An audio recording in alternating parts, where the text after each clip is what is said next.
All right, we want to go to our election roundtable. Streaming anchor Brad Edwards with a special guest tonight. Brad. All right, thank you for throwing it over here. Erica and Joe, we're really pleased to be joined by Senator Dick Durbin, the senior statesman of the Illinois delegation. You are the Senate Majority Whip. You're probably the highest ranking member we've ever had on our roundtable set. And you're also our first, so congratulations on both of those ends. Let's get to the headline here. Governor Pritzker, he's going to win it. AP says so.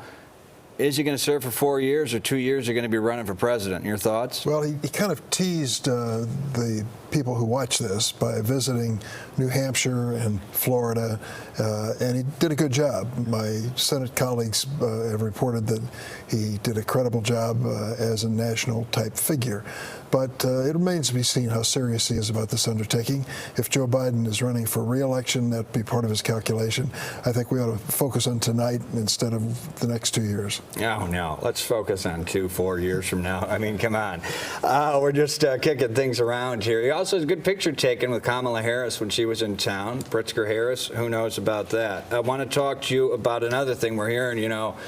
Who knows about polls? You've been around the block. This certainly isn't your first rodeo. You know, you don't. They don't mean anything until everything's tallied. But if it goes as it's supposed to go, we're looking at some type of red wave. Are you ready to be in the minority again? Never. I'll never be ready for that. I think we wrote a good record in the majority, and I hope we maintain it, but I know history. And history suggests the off-year election is not kind to the president's party. In this case, Biden's Democratic Party is likely to lose seats. But I see these early returns coming in, and I have to warn everyone, we're in the first inning of a 9-inning game, so this is just preliminary. But there are encouraging signs by Senate challengers in states like Ohio, and keeping senators like Raphael Warnock in Georgia by early returns. So I wouldn't count us out yet. Certainly in the Senate, I think there's a good chance we can maintain the majority. And we will certainly keep an eye on the Warnock-Herschel-Walker race in Georgia. That may be headed to a runoff either way. But while we were speaking, breaking just in, your colleague, Senator Tammy Duckworth, has been declared the winner in her race. So, Senator Tammy Duckworth returns to Washington, your cohort. Interesting, I was speaking with one of your brethren amongst the congressional delegation, Sean Casten, who has a fight for himself in the 6th District. He said something interesting about if he wins, he's a little worried about going back to Washington and what type of Republican he's going to be facing. He mentioned Kinzinger, of course, is out. He mentioned another congressman, a moderate, Fred Upton, out of Michigan. If we have that Casten sound ready, we interviewed him on the stream. I want to play a section of that for you, Senator. The Casten sound.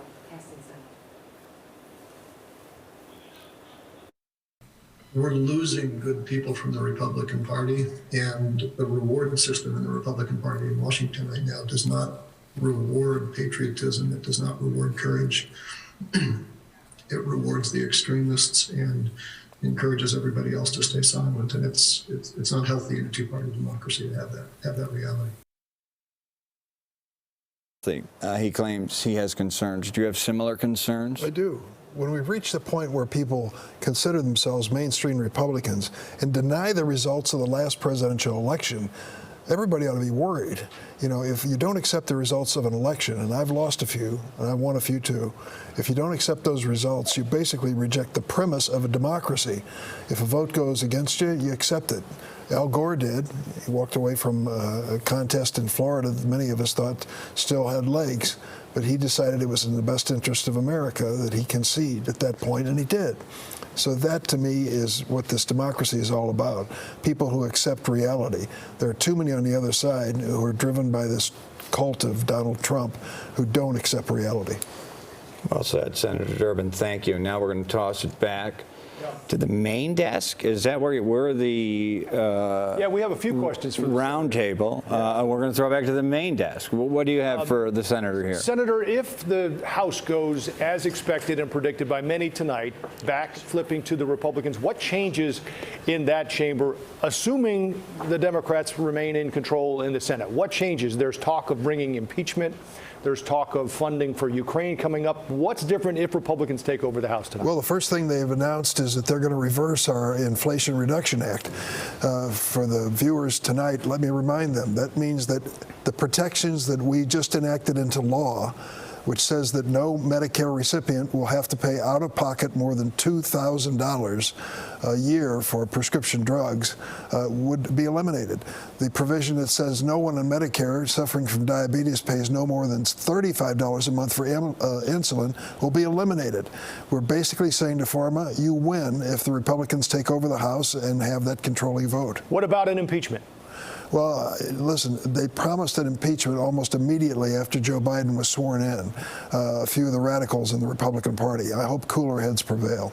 Well, Senator, we want to turn to our panel because they actually have questions for you, too. So, Kimberly Goen, I know you've been, there have been a couple of hot topics on your mind that you'd like to run past the Senator. Well, yeah, definitely. Because we, once again, going back to this idea that Congressman Caston was mentioning, this idea about a party that is going to the extreme. How do you get anything done at that point if the party is not acting in good faith with the other party and also the independents? I mean, what are we really facing when you go back? Well, I can tell you it'll be deadlock at best. And I can't tell you if there'll be any effort underway, for example, on the woman's right to choose. We had hoped to enact federal legislation that would basically establish the standards of Roe versus Wade and return to those. And now we have a situation where if the Republicans are in control, that is highly unlikely. It's an issue that affects a lot of people and very important to a lot of families.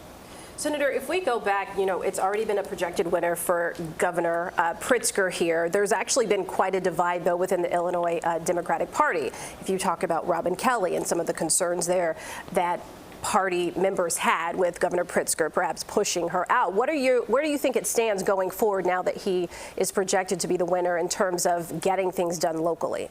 Well, there are always going to be differences in every major political party. And I've had my differences with leaders in the party before.